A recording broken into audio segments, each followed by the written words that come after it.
नमस्कार दोस्तों, आज हम लोग पाइल्स के बारे में डिस्कस करेंगे। पाइल्स जो कि डे बाय डे एक बड़ी समस्या होती जा रही है। पाइल्स होता क्या है?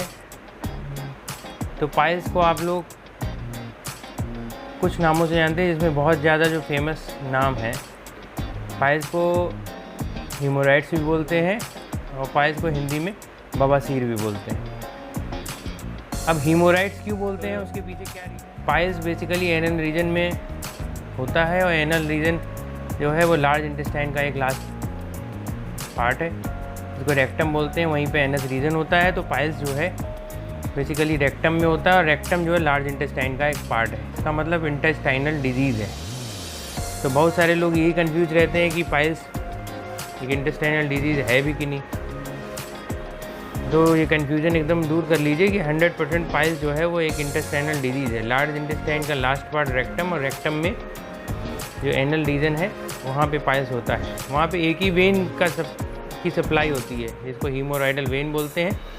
और इसी वेन के नाम के कारण पाइल्स का एक अनदर नेम भी होता है, जिसको हीमोरॉइड्स बोलते हैं। हिंदी में बहुत सारे लोग इसे बवासीर बोलते हैं। अब हम जानेंगे टाइप ऑफ पाइल्स, कितने टाइप के पाइल्स होते हैं। जनरली जो है 2 टाइप के पाइल्स होते हैं, external piles, internal piles. External जैसा कि नाम, एक्सटर्नल मतलब बाहर। तो एनल रीजन के गुदाद्वार के बाहर जो पाइल्स होता है उसको हम एक्सटर्नल पाइल्स बोलते हैं।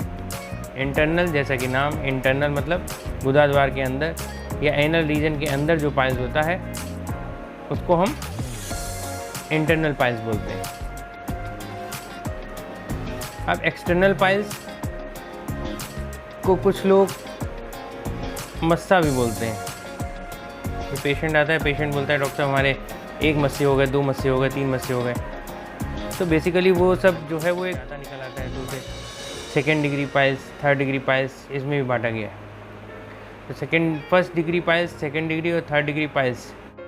हम लोग कॉज ऑफ पाइल्स के बारे में डिस्कस करते हैं कि पाइल्स होने के कारण क्या क्या है। सबसे पहला कारण तो कॉन्स्टिपेशन है। डे बाय डे लोग बाहर की चीज़ें खा रहे हैं, जंक फूड खा रहे हैं, इन्फेक्शियस चीज़ें खा रहे हैं, पानी कम पी रहे हैं, इसलिए कॉन्स्टिपेशन हो रहा है। कॉन्स्टिपेशन बाद में जाके पाइल्स डेवलप कर देता है। दूसरा, मॉडर्न लाइफ स्टाइल में भी वही प्रॉब्लम। लोग सही टाइम पे ना सोते हैं, ना जगते हैं, ना खाते हैं, ना पीते हैं। तो मॉडर्न लाइफ स्टाइल में पूरी बायोलॉजिकल क्लॉक को डिस्टर्ब करके रखा हुआ है। तो पाइल्स का बहुत बड़ा रीज़न है, क्योंकि कहीं ना कहीं मॉडर्न लाइफ स्टाइल में पेट की समस्या बनी रहती है, और पेट की समस्या बहुत लॉन्ग टाइम तक बनी रहती है। तो कॉन्स्टिपेशन डेवलप हो जाता है। कॉन्स्टिपेशन बाद में जाके पाइल्स डेवलप कर ही देता है। इंटेस्टाइनल मूवमेंट को कहीं ना कहीं अफेक्ट करता है। Due to lack of intestinal movement हो जाता है, पाइल्स डेवलप हो जाता है। तीसरा जो सबसे बड़ा रीज़न है आजकल की मॉडर्न लाइफ स्टाइल में, या आप कह लीजिए कि हम लोग डे बाय डे बहुत बिजी होते जा रहे हैं अपने बिजनेस में, अपने काम में। फिजिकल एक्सरसाइज 0 होती जा रही है।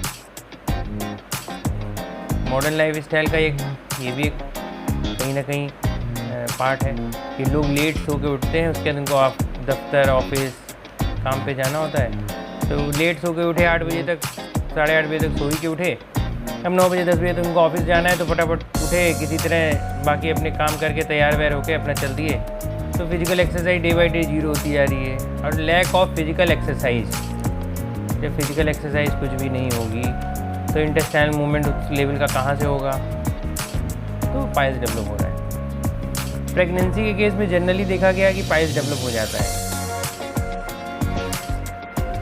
और ओबेसिटी के केस में, जो बहुत ज़्यादा फैटी होते जा रहे हैं, ओबेस हो जाते हैं, उनके केस में भी पाइल्स डेवलप हो जाता है। तो ये कुछ कॉज हैं पाइल्स के डेवलपमेंट के। तो जैसा कि हम लोग डिस्कस कर रहे थे कि एक्सटर्नल पाइल्स और इंटरनल पाइल्स। अब एक्सटर्नल पाइल्स जो है उसमें बेसिकली जलन होती है, पेन होता है, लेकिन इंटरनल पाइल्स ज़्यादा सीवियर होता है। इंटरनल पाइल्स में जनरली कभी कभी ब्लीडिंग वगैरह भी हो जाती है। पाइल्स के अब कॉज क्या है, हम लोग डिस्कस करेंगे कि पाइल्स के कॉज क्या हैं, किन कारणों से जनरली पाइल्स हो जाता है। तो सबसे पहला जो आजकल बीमारी का काज है, बहुत सारी बीमारियों का, उसी तरह पाइल्स का भी, तो मॉडर्न लाइफ स्टाइल। सही टाइम पे लोग खाना नहीं खाते हैं, सही टाइम पे लोग सोते नहीं हैं, पूरी की पूरी बायोलॉजिकल क्लॉक को डिस्टर्ब करके रखा हुआ है, तो उन लोगों को पाइल्स हो जा रहा है। पाइल्स का पहले तो एज ग्रुप था, अब कोई एज ग्रुप ही नहीं बचा, बहुत छोटे छोटे बच्चों को पाइल्स हो जा रहा है। बहुत सारे लोग बहुत सारा जंक फूड खाते हैं, बाहर की चीज़ें खाते हैं, जो कि काफ़ी इन्फेक्शियस है, इसलिए भी पाइल्स हो रहा है। दूसरा मुख्य कारण ये है कि कॉन्स्टिपेशन, कुछ लोगों को कॉन्स्टिपेशन हो जा रहा है। अब कॉन्स्टिपेशन का भी कोई एज ग्रुप नहीं बचा है, क्योंकि मॉडर्न लाइफ स्टाइल में छोटे छोटे बच्चे, बहुत छोटे बच्चे भी कुरकुरे खाते रहते हैं, बाहर की चीज़ें खाते रहते हैं, जंक फूड खाते रहते हैं, उनको भी इंटेस्टाइनल मूवमेंट उतना प्रॉपर नहीं होता है, तो बाद में चलकर उनको भी पाइल्स डेवलप हो जा रहा है। कुछ बच्चों के केस में या बड़ों के केस में हार्ड स्टूल की प्रॉब्लम रहती है, क्योंकि स्टूल बहुत सख्त होते हैं, तो उनको भी बाद में चल के कॉन्स्टिपेशन डेवलप हो जाता है, और कॉन्स्टिपेशन के बाद पाइल्स डेवलप हो जाता है।